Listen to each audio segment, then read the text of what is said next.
Hi, this is Dr. Miller. Last week, you watched a tutorial on identifying an argument's premises and conclusions.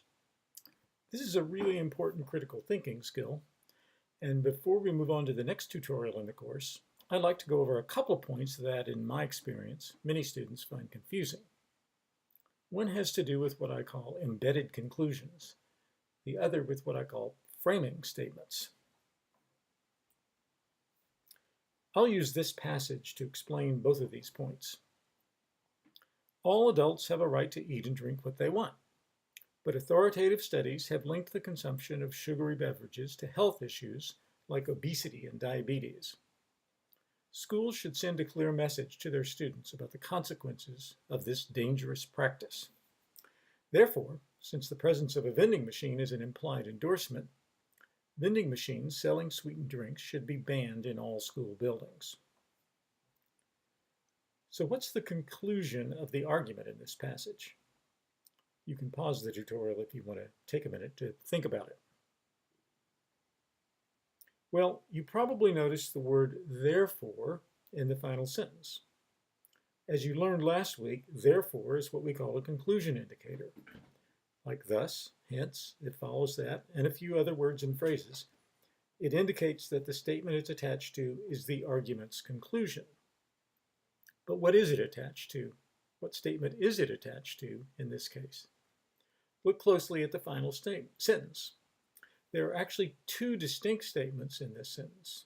First, the statement that the presence of a vending machine is an implied endorsement. And second, the statement that vending machines selling sweetened drinks should be banned in all school buildings. Which of these statements is the word therefore attached to?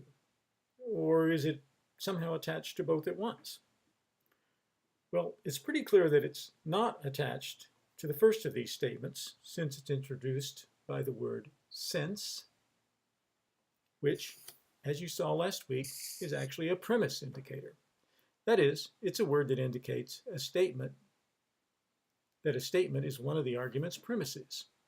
So the statement, the presence of a vending machine is an implied endorsement, must be one of our argument's premises, not its conclusion or even a part of its conclusion.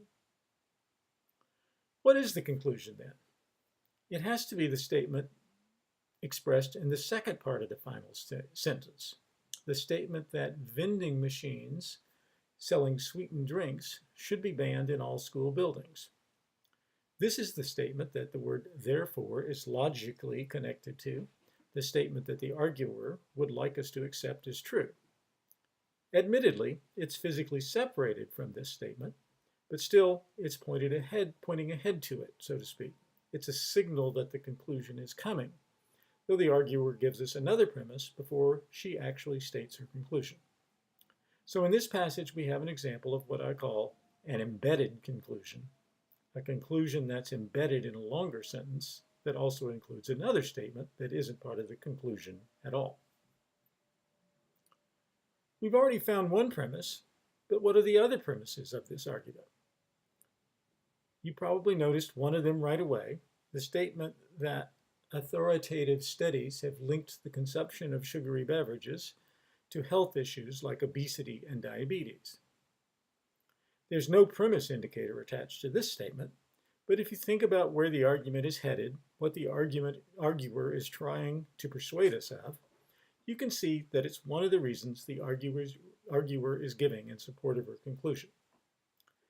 The same is true of the statement that schools should send a clear message to their students about the consequences of this dangerous practice.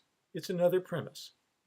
These two premises, together with the one we identified earlier, are, according to the arguer, the reasons why we should accept her claim that vending machines selling sweetened drinks should be banned in all school buildings. But what about the statement made right at the beginning of this passage? The statement that all adults have a right to eat and drink what they want. Is it another premise? No, it isn't. The arguer isn't offering this statement as one of the reasons you should accept the argument's conclusion. If you think about it, that just wouldn't make sense. Instead, it's what I call a framing statement, a statement that puts the argument in some kind of larger context without being an actual part of the argument itself.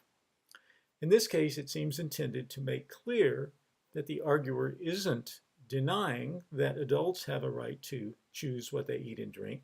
The point she is arguing for has to do with schools and school-age children, not adults. In any case, it's not a premise of the argument, and it's not the conclusion either. It's not actually a part of the argument at all. And when you're analyzing the structure of an argument like this, that is, identifying its premises and conclusions, you should simply ignore it. If I were to ask you to put this argument in this passage into what we call standard form, you would leave out the framing statement altogether and rewrite the argument this way. First premise, authoritative studies have linked the consumption of sugary beverages to health issues like obesity and diabetes. Second premise, schools should send a clear message to their students about the consequences of this dangerous practice. Third premise, the presence of a vending machine is an implied endorsement. And the conclusion, therefore, vending machines selling sweetened drinks should be banned in all school buildings. So when you're analyzing an argument that's expressed in natural language in passages like this one, be on the lookout for embedded conclusions and framing statements. If you learn to recognize them, you'll find it much easier to get clear about the argument structure.